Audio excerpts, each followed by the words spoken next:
नमस्कार, मैं राहुल आपका स्वागत करता हूं आज की खबरों में। पंजाब के पूर्व मुख्यमंत्री प्रकाश सिंह बादल पर एसआईटी ने कोटकपुरा पुलिस फायरिंग मामले में मामला दर्ज किया है। पूर्व मुख्यमंत्री प्रकाश सिंह बादल तबीयत खराब होने के कारण 16 जून को पेश नहीं हो पाएंगे। उन्हें 10 दिन आराम करने की सलाह दी गई है, लेकिन प्रकाश सिंह बादल ने कानून के साथ सहयोग करने की अपनी प्रतिबद्धता को स्पष्ट रूप से दोहराया है और कहा है कि उन्हें न्यायपालिका पर पूरा भरोसा है।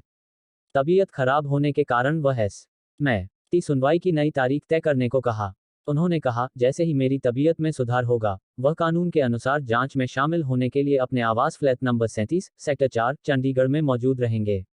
श्री बादल ने आशा व्यक्त की कि यह एसआईटी पहली एसआईटी के विपरीत, यह कानून का सम्मान करेगा और निष्पक्ष जांच करेगा और सत्तारूढ़ दल के राजनीतिक हस्तक्षेप के आगे नहीं झुकेगा। गौरतलब है कि इसी साल अप्रैल में पंजाब एवं हरियाणा हाईकोर्ट ने कोटकपुरा गोलीकांड पर एसआईटी जांच रिपोर्ट को खारिज करते हुए नई एसआईटी गठित करने का निर्देश दिया था। मामले की जांच के लिए एडीजीपी लालकृष्ण यादव की अध्यक्षता में एक नई एसआईटी का गठन किया गया था। टीम को 6 महीने के भीतर अपनी जांच रिपोर्ट सौंपनी है। पूछताछ के पीछे का कारण यह है कि कोटकपुरा गोलीकांड की घटना अक्टूबर 2015 में हुई थी, जब प्रकाश सिंह बादल पंजाब के मुख्यमंत्री थे। सुरजीत जेनी पर किसान की जमीन पर कब्जा करने का आरोप, बदमाशी के खिलाफ लड़ रहे किसान नेता। कृषि कानूनों के पक्ष और किसानों के खिलाफ बयानबाजी को लेकर अक्सर सुर्खियों में रहने वाले भाजपा नेता सुरजीत जेनी एक बार फिर सुर्खियों में आ गए हैं। सुरजीत जेनी पर अब एक किसान की 111 कनाल जमीन पर जबरन कब्जा करने का आरोप है। पीड़ित किसान सुरजीत सिंह ने बताया कि उनके पास आजमवाला गांव में 111 कनाल जमीन है, जिस पर सुरजीत कुमार जेनी के आदमी जबरन ट्रैक्टर चला रहे थे। जब उन्हें ट्रैक्टर को जमीन पर खींचने से रोका गया तो उल्टा झूठे पर्चे में फंसाने की धमकी दी जा रही है। इतना ही नहीं, सुरजीत सिंह ने पुलिस प्रशासन पर राजनीतिक दबाव में काम करने का भी आरोप लगाया है। दूसरी ओर पीड़ित किसान को न्याय दिलाने के लिए भारतीय किसान संघ सिद्धपुर ने जेनी के खिलाफ मोर्चा खोल दिया है।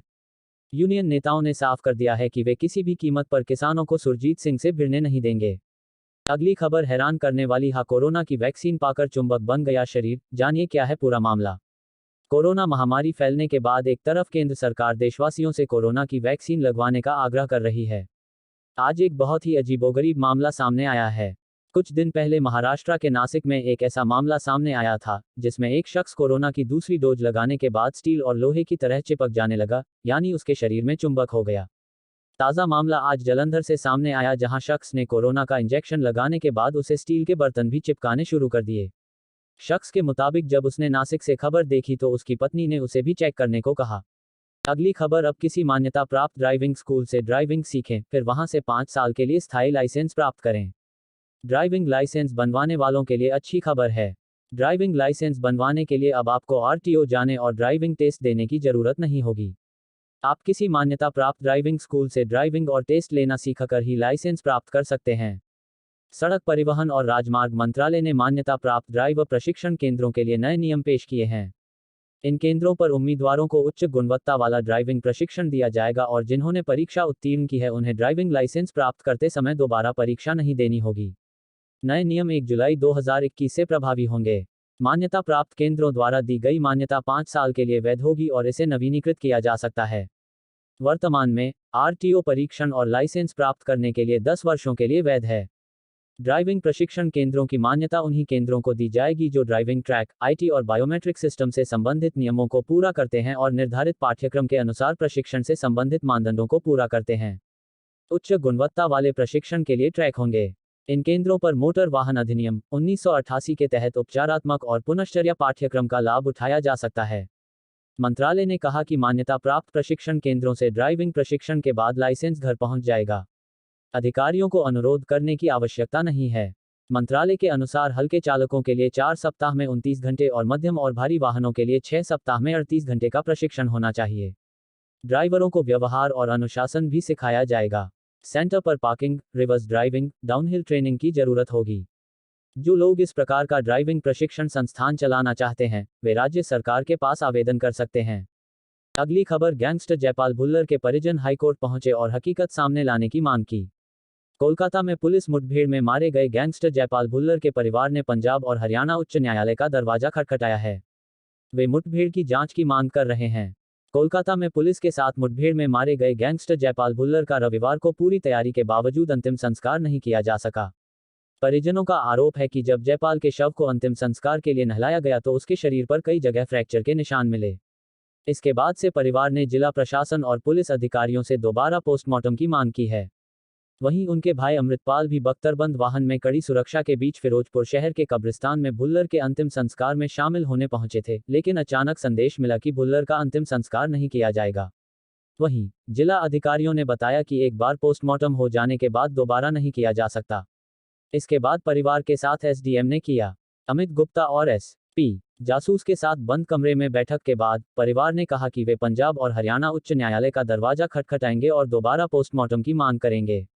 अमृतसर में 30 किलो सोना लूटते हुए पकड़ा गया अमृतपाल फिलहाल बठिंडा जेल में बंद है और उसे कड़ी सुरक्षा में लाया गया है। भुल्लर के पिता भूपिंदर सिंह ने कहा कि उनके बेटे को पुलिस ने पीटा था। जब वह शव लेने कोलकाता पहुंचे तो बेटे का चेहरा दिखाने की जगह उसे ताबूत में पैक कर जयपाल को सौंप दिया। उन्होंने कहा कि जब उन्होंने पूरे शरीर पर नजर डाली तो जयपाल के कंधे समेत कई जगहों पर फ्रैक्चर के निशान थे। उन्होंने डीसी गुरपाल सिंह चहल से दोबारा पोस्टमार्टम करने का अनुरोध किया और उन्होंने मामले की जांच के लिए सहायक आयुक्त रविंदर सिंह अरोड़ा को सौंपा। पुलिस ने दशमेश नगर स्थित जयपाल भुल्लर के घर जाने वाले रास्ते को पूरी तरह से सील कर दिया है। इस बीच पुलिस ने एक युवक के पास से एक पिस्टल भी बरामद की है, जिसकी जांच की जा रही है। एक पुलिस अधिकारी के बेटे द्वारा चलाई जा रही एक ब्लैक स्क्रीन कार भी जब्त की गई और वाहन पर पंजाब पुलिस का स्टिकर चिपका दिया गया। अगली खबर, कम बिजली आपूर्ति से भड़के किसान, अमृतसर में कैप्टन के पुतले के साथ की नारेबाजी। पंजाब के अमृतसर में मंगलवार को किसानों ने सरकार के खिलाफ प्रदर्शन किया। किसान कम बिजली सप्लाई मिलने से नाराज थे। किसान मजदूर संघर्ष समिति के बैनर तले किसानों ने सीएम कैप्टन अमरिंदर सिंह के पुतले के साथ नारेबाजी की और रोष जताया। इस दौरान समिति के सचिव ने कहा कि हमें 10 जून को 8 घंटे बिजली की आपूर्ति का वादा किया गया था, लेकिन अब केवल 5-6 घंटे की आपूर्ति ही मिल रही है। इससे हमारी फसल प्रभावित हो रही है। सरकार को अपना वादा निभाना चाहिए। अगली खबर, बॉलीवुड के मशहूर अभिनेता सुशांत सिंह राजपूत की आज पहली बरसी थी। उनका शव 14 जून को मुंबई में उनके बांद्रा स्थित घर में फांसी के फंदे से लटका मिला था। इस मौके पर उनके फैंस और दोस्त उन्हें याद कर रहे हैं।